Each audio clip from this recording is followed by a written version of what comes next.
los modelos de ajuste de riesgo en otros países, en particular en Holanda, pero en Países Bajos, y también escuchamos la visión del doctor Álvaro Riascos, quien nos mostró algunos de los análisis que se han venido haciendo para el caso específico colombiano. Entonces ahora lo que yo voy a hacer es contarles o mostrarles cuál es esa propuesta que desde el Ministerio de Salud hemos venido trabajando para abordar el tema de una UPC por condiciones en salud y que adicionalmente tenga en cuenta incentivos en salud. Si se dieron cuenta, pues tuvimos la oportunidad de reunirnos previamente, tanto como con el doctor Wiener como con el doctor Riascos, para revisar esa propuesta. Entonces, algunos de ellos ya les mencionaron parte del contexto que yo les voy a mostrar hoy, donde justamente estamos pensando en un modelo, en un diseño de una UPC que contemple dos herramientas para abordar dos objetivos diferentes. Entonces, una herramienta ex ante y una herramienta ex post que nos permita definir un poco mejor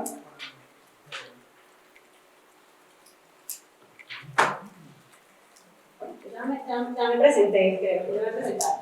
Entonces, lo que queremos es una estrategia o herramienta que nos permita tener un mejor diseño de esa UPC y que ese mejor diseño de cálculo de UPC que nos permita una mejor redistribución del riesgo, esté a su vez alineado con resultados o incentivos que nos den cuenta de los resultados en salud que como país queremos. Hemos venido invirtiendo durante estos 30 años del sistema en tener cada vez una mejor UPC, una mejor prima de ese seguro, una prima que reconozca las atenciones en salud que se requieren, y tal vez hemos dejado un poco de lado que a través de esta prima también podemos lograr incentivar resultados en salud de forma un poco más óptima. Entonces, el propósito o el objetivo de esta metodología que les vamos a mostrar es que podamos identificar cuáles son esos comportamientos epidemiológicos o tratamientos efectivos para el control y no progresión de la enfermedad y cómo lograr que a través de eso tengamos una UPC que se enfoque justamente en esas condiciones, que se enfoque en generar esos resultados de salud y en poner, digamos, el pesito o el recurso en el lugar adecuado para generar los incentivos hacia los resultados en salud. Esta gráfica que ustedes ven acá refleja muy bien lo que quisiéramos hacer a través de esta UPC, porque esta gráfica representa la hipertensión medida en términos de la cantidad de personas o pacientes que tienen hoy la enfermedad, pero cuántos están realmente siendo tratados y están controlados en su tratamiento, es decir, no van a tener efectos adversos adicionales producto de una detección temprana, de un tratamiento oportuno y de un manejo adecuado de esa enfermedad. Ese es este azulito. El azulito es el único de los 7 que ven acá. Eso quiere decir que solo 1 de cada 7 personas que tienen hipertensión fue diagnosticada, está siendo tratada y se mantiene controlado con su tratamiento. Tenemos otros 3 que aunque saben que tienen la enfermedad, no están siendo o tratados o no han llegado al punto óptimo de mantenerse controlados con el tratamiento que se les está dando. Y estas 3 personitas ni siquiera saben que tienen la enfermedad. Van por ahí, no tienen ni idea que tienen la enfermedad. Y esas son las personas, estas 6 son las que queremos que se conviertan en este azulito. Entonces queremos llevar estos naranjas a que, si bien ya iniciaron el tratamiento, estén controlados, y queremos, a través del ajuste ex ante, incentivar para que encontremos esas 3 personas que hoy, aunque tienen la enfermedad, no saben que la tienen y por ende no han iniciado su tratamiento. Voy a pasar por acá rápido porque ya esto lo hemos visto en las otras presentaciones. Son básicamente todos los tipos de modelos de ajustadores de riesgo que existen en el mundo.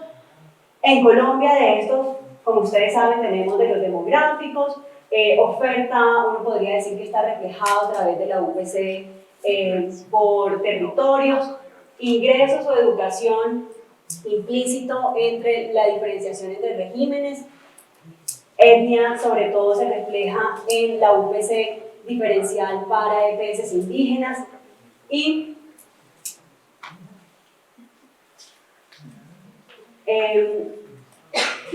estaríamos pendientes o con la firme intención de incluir en este momento ajustadores por condiciones de los usuarios. Como ya les mencioné, hay varios países del mundo que han avanzado en esto, algunos de esos son Estados Unidos, Alemania, Bélgica y el caso de Países Bajos, como ya nos lo presentó el profesor Mina. Para esto nos hemos propuesto una senda que incluye un conjunto de herramientas o pasos o fases, como lo quieran ver, que nos permitirán llegar hacia el objetivo final. Entonces, para eso, lo primero que uno tiene que hacer, o la primera pregunta que debemos hacernos a la hora de implementar una UPC por condiciones, es, bueno, ¿sobre qué patologías hacemos, cierto? ¿Cuál es ese conjunto de patologías que me está generando preocupación? No solo desde el punto de vista estadístico, como ya lo vimos, no solo desde el punto de vista de una mejor redistribución del riesgo, sino también desde el punto de vista de salud. El ministro mencionaba en su presentación aquel conjunto de condiciones que debería cumplir, aquel conjunto de características que podría cumplir una condición para ser candidata o priorizada dentro de ese mecanismo. Lo primero es la selección de esas patologías. Segundo, poder definir muy bien el conjunto de códigos de diagnósticos asociados a esas patologías. Ustedes saben que si bien, por ejemplo, hipertensión tiene un código específico, existe un conjunto de otros códigos de diagnóstico que están muy estrechamente relacionados con hipertensión, que es uno de los casos, por ejemplo, falla cardíaca y otros que ya vamos a ver como con un poco más de detalle. Entonces, eso también es importante. ¿Cuál es ese conjunto o cómo crear esa agrupación de códigos para poder tener un buen ajustador de la condición? Tercero, hemos decidido construir, y eso lo mencionó mucho el profesor Minen en su intervención, porque nosotros hemos decidido construir unas canastas de servicios o atenciones en salud y a partir de esas canastas encontrar el ideal de atención o lo que nosotros consideramos que puede ser el tratamiento estándar, ideal, óptimo, a partir también de las socializaciones que hicimos con sociedades científicas, para mantener un paciente bien tratado, controlado, es decir, para llevar a esos pacientes que vimos en color blanquito, los naranjas, a que todos sean azules. Entonces, detectarlos, pero también tratarlos y tratarlos bien. Para eso está construida la canasta, ya les cuento también un poco más de detalle. Adicionalmente, tenemos que, sí o sí, hacer seguimiento sobre la incidencia, la prevalencia. Esto es muy importante porque es lo único que nos va a permitir saber cuál es ese monto que debemos estar redistribuyendo, cuál es ese número de pacientes objetivo de esta metodología. Lo mencionaban también ellos, hay un riesgo grandísimo de, pues en la literatura se conoce como upcoding, y ese riesgo lo puedes encontrar por dos vías. Y es primero, que decidas de forma aleatoria marcar a la persona sin que necesariamente tenga la condición, ¿cierto? Y de pronto mañana resulta que 50 o 100% de los colombianos somos hipertensos, cuando hay una guía de incidencia o de prevalencia que se mide en el país y que sabemos exactamente cuál es el objetivo que estamos buscando en esa marcación. O también uno se puede encontrar con la peor de las situaciones de marcación en ese caso, y es esperar a que el paciente llegue a determinado estadio de la enfermedad para marcarlo y con eso obtener el reconocimiento por el ajustador. Entonces debemos ser capaces, nosotros como reguladores, de controlar eso. La única forma en la que podemos hacerlo, por lo menos en un principio, es a través de analizar muy bien o conocer muy bien cuáles son nuestros indicadores epidemiológicos y luego a través de justamente el mecanismo de incentivos, porque ese mecanismo de incentivos es lo que va a cerrar la llave y es esa segunda herramienta grande que nos va a permitir conectar entonces el recurso que entregamos de manera ex ante para que las aseguradoras tengan con qué gestionar ese paciente de mayor costo y luego a través del mecanismo de incentivos cerrar revisando si de verdad estamos cumpliendo con el objetivo. Es decir, si yo le entregué el recurso para hacer una tarea y usted la está haciendo, yo lo debería haber reflejado en los indicadores de salud. Entonces, ¿cómo seleccionamos las patologías? Perdón, me fui muy rápido acá.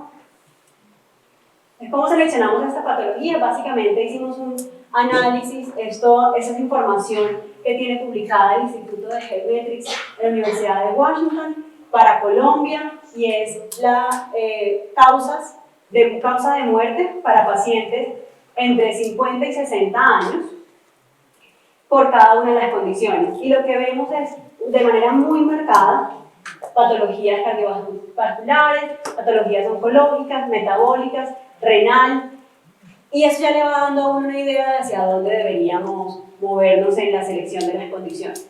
Pero adicionalmente revisamos, bueno, pero si uno compara entre 1990 que encontramos en el ranking y 2019, ¿hemos mejorado en esas condiciones? Tenemos hoy un mecanismo ya de ajuste ex post para eso, ¿cierto? Que debería estar haciendo parte de esa función.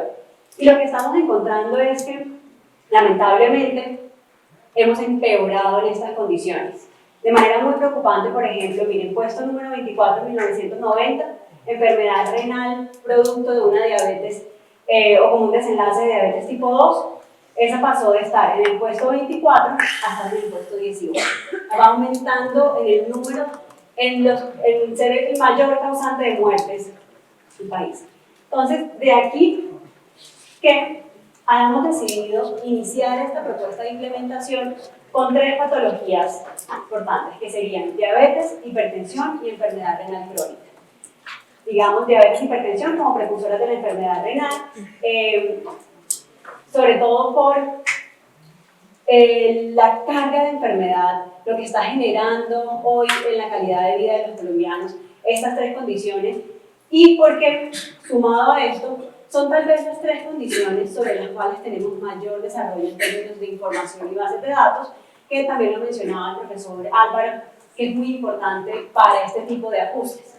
Es decir, pensar en un ajuste en este momento ex ante de estas condiciones, solo lo podemos hacer gracias a la información que la cuenta de alto costo ha venido recogiendo durante los últimos 10 años. Eso complementado con la información que nosotros como ministerio venimos trabajando y analizando también desde nuestras bases de datos. Pues, habiendo seleccionado las condiciones generales, ¿qué se vuelve un reto o qué se nos volvía un reto? ¿Cuáles eran esos grupos de análisis de diagnósticos asociados? Entonces, en ese sentido, teníamos patologías respiratorias. Yo me voy a saltar acá para que podamos ir avanzando, donde uno se da cuenta que básicamente lo que encuentra es un conjunto de otros códigos de diagnósticos, todos asociados a la misma condición general. Entonces, debíamos seleccionar todo ese conjunto, hacer una agrupación y a partir de esa agrupación sí generar los ajustadores adecuados. Y nos han preguntado mucho también, dado que en la gráfica anterior, la de causas de muerte, se veía muy claro, por ejemplo, VIH, se veía muy claro cáncer, ¿por qué no arrancar con esas condiciones? Porque si se dan cuenta acá, estos dibujitos están hechos así a propósito, y es porque la relación entre ellos es mucho más fácil de medir, o esa relación mucha más de encontrar. Eso no es tan sencillo en cáncer, sobre todo cuando no es tan claro el cáncer de origen. Entonces, esto será un siguiente paso, pero digamos que en este momento, si bien los tenemos analizados, si bien hemos venido haciendo el análisis, avanzaríamos con las que tenemos mucho más estudiadas y analizadas. Entonces, como les mencionaba, nos quedamos con esto, y muy importante, las relaciones entre ellas, porque es muy diferente un paciente que tiene solo diabetes, o que tiene solo hipertensión, o que tiene solo enfermedad renal crónica, a un paciente que tiene combinaciones entre estas enfermedades. Y sus tratamientos también son muy diferentes. Lo mismo ocurre con enfermedad renal crónica, donde según lo que nos expresaron los expertos clínicos que convocamos, es muy diferente el manejo de un estadio del 1 al 3B al manejo del estadio 4 y al manejo del estadio 5. Donde es importante aquí resaltar que en esta propuesta ex ante no tendríamos en cuenta o no estaríamos dando un ajustador para estadio 5, teniendo en cuenta que en el estadio 5 pues ya no hay mucho que incentivar, ¿cierto? Ya, obviamente lo que uno quisiera es que se le dé calidad de vida al paciente, que se le dé un buen tratamiento, pero no queremos, teniendo en cuenta también que resultaría el más costoso de todos, ¿no? No queremos que el incentivo termine puesto en que lleguen los pacientes ahí, y eso se seguiría reconociendo a través de los mecanismos tradicionales expuestos. El siguiente paso es cómo construir ese ajustador. Ese ajustador lo construimos a partir de las canastas en salud. Esas canastas en salud se construyen teniendo en cuenta la información que tenemos hoy en guías de práctica clínica, la que está en este momento vigente y la que está en actualización. Hemos venido acompañando el proceso tanto de la Oficina de Calidad como de la Oficina de la Dirección de Promoción y Prevención del Ministerio de Salud, del Viceministerio de Salud, para que esas guías estén alineadas o coordinadas con la estrategia que estamos implementando. Lo mismo las rutas de atención, que nos dan muy claro actividades, frecuencias, lo que se espera que sea utilizado para que un paciente no progrese. Usamos información, se hizo, digamos, una especie de revisión sistemática de literatura para poder encontrar también cuál es la mejor práctica, qué es lo que se está haciendo en otros países. Nosotros sabemos que algunas de nuestras guías se demoran un poco más en estar actualizadas, pero sabemos que hay unas guías internacionales de referencia que nuestros médicos usan y que es necesario también tener en cuenta.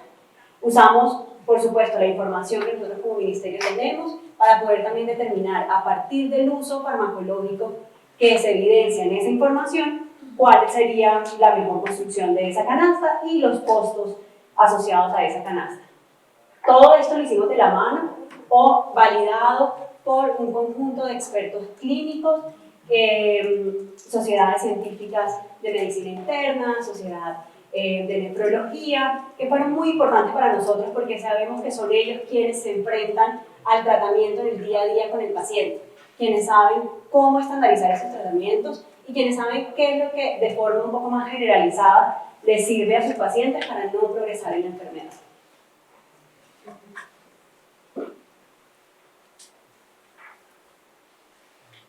Julián, no me pasa.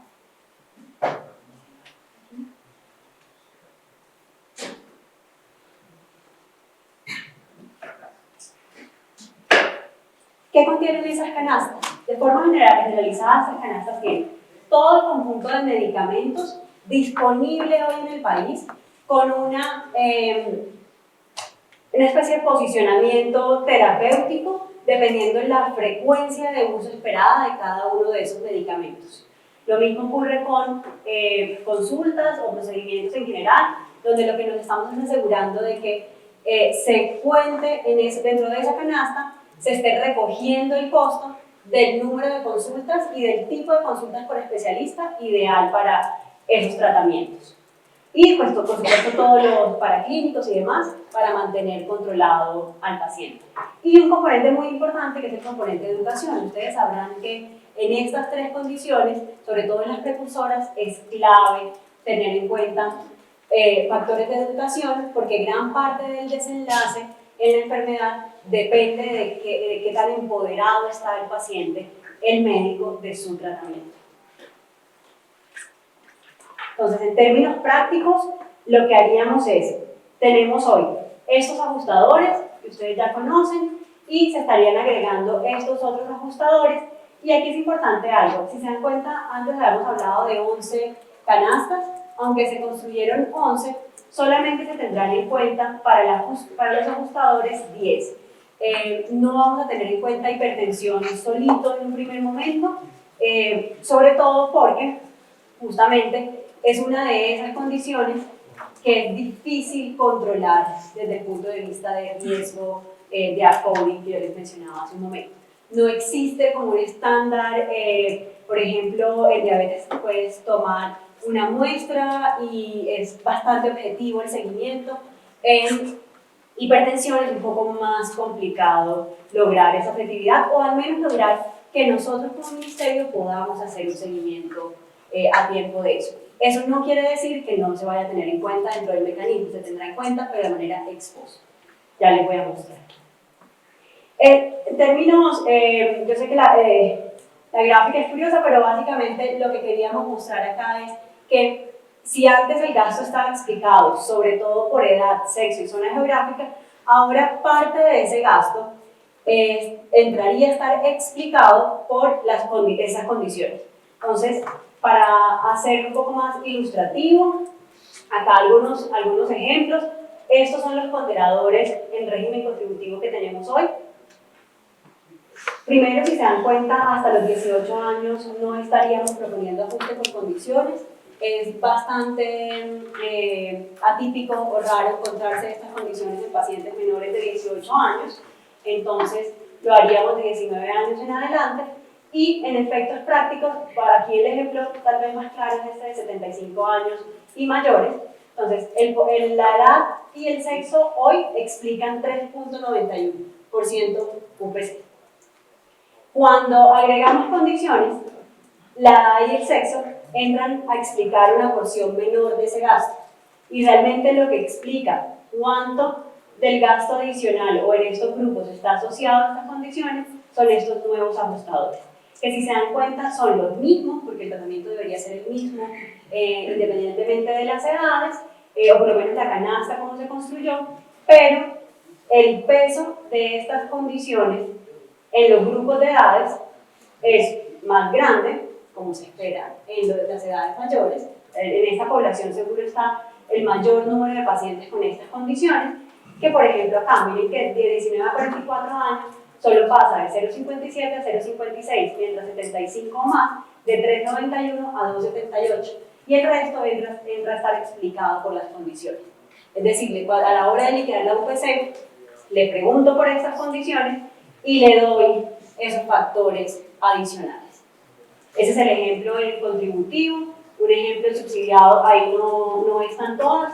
En subsidiado ocurre exactamente lo mismo, pero los ponderadores terminan siendo diferentes porque reconocen un número de personas o un número de pacientes en la estructura de costos que es diferente.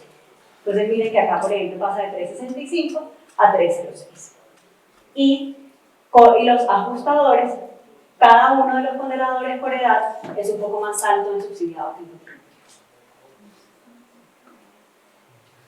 Para terminar, incentivos al desempeño. Como les decía, después de construir toda la metodología ex ante, después de pasar por selección de condiciones, análisis de los códigos, quiénes y cómo se aplicaría la canasta y los ajustadores, pasamos a la segunda parte de complemento de la estrategia, y es cómo hacer para asegurarnos de que el entregar la plata ex ante nos va a generar los resultados en salud. Entonces, para eso, lo que hemos pensado, diseñado es un mecanismo de incentivos al desempeño.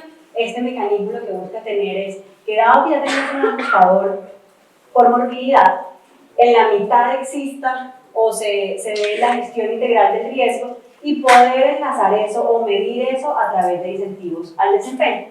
Es decir, resultados en salud, que podamos disminuir la tensión entre la calidad y el costo, que podamos además solucionar un problema del que venimos hablando por años, y es cómo hacer para prevenir, para generar mayor peso sobre la prevención. En este caso, si bien estamos hablando de enfermedades, recuerden que estamos hablando de dos precursoras que, si se manejan bien, estamos cambiando drásticamente el resultado de un paciente que podría tener enfermedad crónica. Para eso, entonces, tenemos en cuenta el curso natural de la enfermedad, buscamos dónde es posible aplicar prevención tanto primaria como secundaria y terciaria, y a partir de las dimensiones de desempeño que ya tiene hoy en el marco la OCDE, construimos un conjunto de incentivos, ¿no? A partir de estas fuentes de incentivos, donde también es importante preguntarse, bueno, ¿cuál va a ser la fuente de esta información? ¿De dónde sacar los indicadores? ¿Cómo llegar a un consenso sobre esos indicadores? Y para eso consultamos entonces el mecanismo que hoy tenemos ex post los consensos basados en evidencia que se construyeron desde la cuenta de alto costo, las rutas de atención integral que nos dan muchas luces sobre el cómo y el qué hacer en cada uno de esos casos, los indicadores del Consorcio Internacional para la Medición de Resultados en Salud, los paquetes técnicos que tiene hoy la OPS, OCDE y NICE. Con eso construimos una perspectiva del desempeño como en fases, digamos, donde la primera fase es medir proceso y resultado, es decir, indicadores que ya tengamos disponibles, que podamos revisar. Algunos de estos ya se vienen midiendo a través de la cuenta de alto costo, inclusive reconociendo a través de la cuenta de alto costo.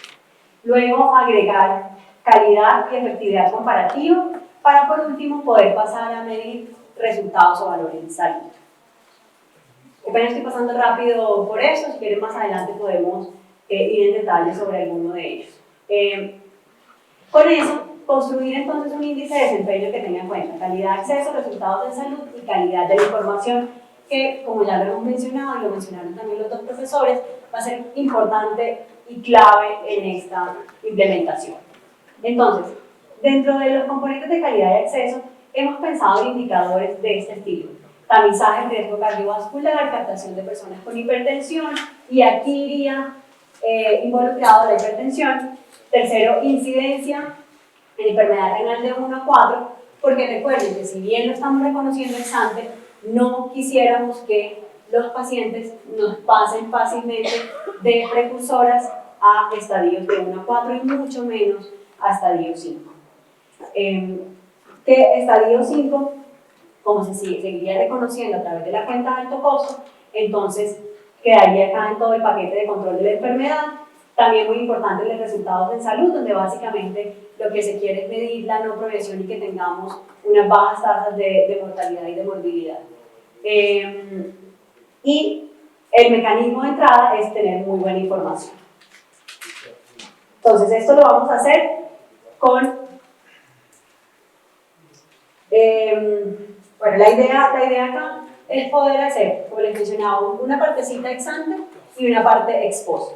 En esa parte ex post, hacer el índice de desempeño, a partir de ese índice de desempeño que estaría ponderado por el número de afiliados, poder generar cuál sería esa porción de redistribución entre las EPS por el manejo adecuado de sus pacientes. Todavía no está definido la cantidad de recursos y cómo se va a redistribuir esos recursos, pero sí sabemos que es muy importante que se haga giro directo a los prestadores. Y la forma como estamos pensando que se haga esa distribución es a través de dos bolsas. Una bolsa que reconoce y entiende los comportamientos de cada uno de los regímenes y se compara entre ellos.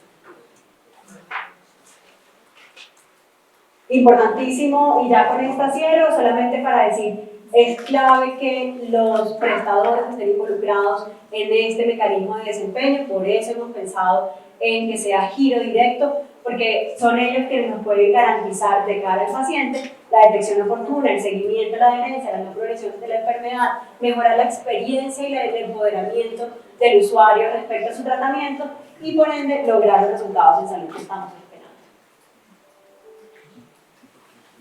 No me voy a tener acá, esto es como de cronograma, básicamente estamos pensando en implementación hacia junio y eso es todo.